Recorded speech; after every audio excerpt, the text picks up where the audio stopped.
വിനോദസഞ്ചാരികൾ ഏറെയെത്തുന്ന കുട്ടമ്പുഴ പഞ്ചായത്തിലെ വടാട്ടുപാറക്കുത്തിൽ നിന്നും ശുചീകരണ പ്രവർത്തനങ്ങൾക്ക് തുടക്കമിട്ട അധികൃതർ. മഴക്കാലപൂർവ്വ ശുചീകരണ പരിപാടികൾക്ക് തുടക്കമിട്ട പഞ്ചായത്ത് വടാട്ടുപാറക്കുത്തിന്റെ പരിസരം ശുചീകരിച്ചുകൊണ്ടാണ് ഇത്തവണ പദ്ധതിക്ക് തുടക്കം കുറിച്ചിരിക്കുന്നത്.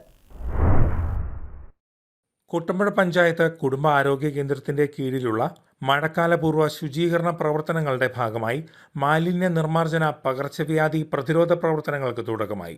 വടാട്ടുപാറക്കുത്ത് കേന്ദ്രീകരിച്ച് നടത്തപ്പെടുന്ന മേഖലാതല പരിപാടിയിൽ പഞ്ചായത്ത് വൈസ് പ്രസിഡന്റ് എൽദോസ് ബേബി അധ്യക്ഷത വഹിച്ചു. പഞ്ചായത്ത് പ്രസിഡന്റ് മേരി കുര്യാക്കോസ് ഉദ്ഘാടനം നിർവഹിച്ചു. മഴക്കാലം വരുന്നതോടുകൂടി മഴക്കാലത്തോടൊപ്പം തന്നെ നമ്മളുടെ രോഗങ്ങൾ പരത്തുന്ന പല ജീവികളും നമ്മുടെ ചുറ്റും ഉണ്ടാകാറുണ്ട്. നമുക്കതിനെക്കുറിച്ച് കറക്റ്റായിട്ട് അറിയാം. നമ്മൾ എല്ലാ വർഷവും ഈ മഴക്കാല പൂർവ്വ ശുചീകരണ യജ്ഞം നമ്മൾ നടത്താറുള്ളതാണ്. പഞ്ചായത്തും ആരോഗ്യ വകുപ്പും ചേർന്നാണ് ഇത് നടത്തുന്നത്. അപ്പോൾ നമ്മളുടെ പഞ്ചായത്തിലെ നമ്മുടെ ഹരിതകർമ്മസേനാംഗങ്ങൾ, അതുപോലെ തന്നെ ആശാവർക്കർമാർ, ആരോഗ്യ വകുപ്പാണ് അവർ. അപ്പോൾ അവരും കൂടെ ചേർന്ന് ആണ് നമ്മൾ ഈ കാര്യങ്ങളെല്ലാം നടത്തിക്കൊണ്ടിരിക്കുന്നത്. ഇന്നലെ നമ്മളുടെ കുട്ടമ്പുഴ ടൗൺ ക്ലീനിങ് ആയിരുന്നു ഇന്നലെ. അപ്പോൾ അതിനും എല്ലാവരും നന്നായിട്ട് സഹകരിച്ചു. എല്ലാ ഹരിതകർമ്മസേനാംഗങ്ങളും ആരോഗ്യ വകുപ്പും എല്ലാവരും നന്നായിട്ട് സഹകരിച്ചിരുന്നു. മെമ്പർമാർ, വാർഡ് മെമ്പർമാർ എല്ലാവരും ഉണ്ടായിരുന്നു. അപ്പോൾ എല്ലാവരും നന്നായിട്ട് സഹകരിച്ച് ആ കാര്യങ്ങൾ നടത്തി. വിനോദസഞ്ചാരികളെ ഏറെ ആകർഷിക്കുന്ന ഇടമാണ് വടാട്ടുപാറക്കുത്ത്. മഴക്കാലം ആരംഭിക്കുന്നതോടെ ഇവിടെയുള്ള വെള്ളച്ചാട്ടം സജീവമാകും. വിനോദസഞ്ചാരികളും എത്തും.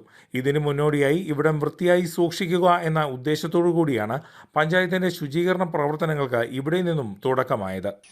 ഈ മഴക്കാലത്തെ ശുചീകരണ പ്രവർത്തനം എന്ന് പറഞ്ഞാൽ നമ്മളിപ്പോൾ ഇവിടെ ഈ ഉദ്ഘാടനം ചെയ്യുന്നതും ഈ നടത്തുന്നതുമെല്ലാം ഈ വാർഡിലെ അല്ലെങ്കിൽ നമ്മുടെ നാട്ടിലെ ആളുകൾക്ക് ഇത് പ്രചോദനമാണ്. അവരിത് കണ്ട് ഇത് നമ്മുടെ ആവശ്യമാണ് എന്ന് മനസ്സിലാക്കി പ്രവർത്തിക്കാൻ കഴിയണം എന്നതിനു വേണ്ടിയാണ് നമ്മൾ ഇതുപോലൊരു പ്രോഗ്രാം നടത്തുന്നത്. അല്ല, നമ്മളിവിടെ ഒരു 10-100 പേര് കൂടി ഇവിടെ ഒരു പ്രോഗ്രാം നടത്തിയാൽ ഈ പ്രശ്നമെല്ലാം പരിഹരിക്കുമെന്ന് എനിക്ക് വിശ്വാസമില്ല. പക്ഷേ ഇതിന് തുടർച്ചയായി എല്ലാവരും ഇത് ഏറ്റെടുക്കണമെന്നുള്ളതാണ്. ഈ രോഗം വന്നാൽ ഡെങ്കു ഉൾപ്പെടെയുള്ള പകർച്ചവ്യാധികൾ ഉണ്ടായാൽ നമ്മളെ ഓരോരുത്തരെയാണ് ഇത് ബാധിക്കുക, വേറെ ആരെയും ബാധിക്കില്ല. അപ്പോൾ ഉണ്ടാകാതിരിക്കാൻ വേണ്ടി രാപകൽ പണിയെടുക്കുക എന്നുള്ളത് നമ്മുടെ ഓരോരുത്തരുടെയും കടമ കൂടിയാണ്. ആരോഗ്യകാര്യ standing committee chairperson Lissy Simon സ്വാഗതം അറിയിച്ചു. മെമ്പർമാരായ കവിത ഗോപകുമാർ, സൽമ ഷാനവാസ്, ഭാഗ്യലക്ഷ്മി രാജൻ, MK രാമചന്ദ്രൻ തുടങ്ങിയവർ പങ്കെടുത്തു. പകർച്ചവ്യാധി പ്രവർത്തനങ്ങളെക്കുറിച്ച് health inspector Sabu M Devasya class നയിച്ചു. Junior health inspector Lucy T കൃതജ്ഞത അറിയിച്ചു. JHI Divya, JPHN Sumitha G Nair, Manju AB, Manju Thomas, MLSPമാരായ അശ്വതി P നായർ, ലിബി പോൾ തുടങ്ങിയവർ, കുടുംബശ്രീ, ആശ, ഹരിതകർമ്മസേന തുടങ്ങിയ സംഘടനകളിൽ നിന്നുള്ളവരും ശുചീകരണ പ്രവർത്തനങ്ങൾക്കും ബോധവൽക്കരണ പരിപാടികൾക്കും നേതൃത്വം നൽകി. ശുചീകരണ വേളയിൽ ലഭ്യമായ മാലിന്യങ്ങൾ തരംതിരിക്കുകയും നിർമ്മാർജ്ജനം ചെയ്യുകയും ചെയ്തു.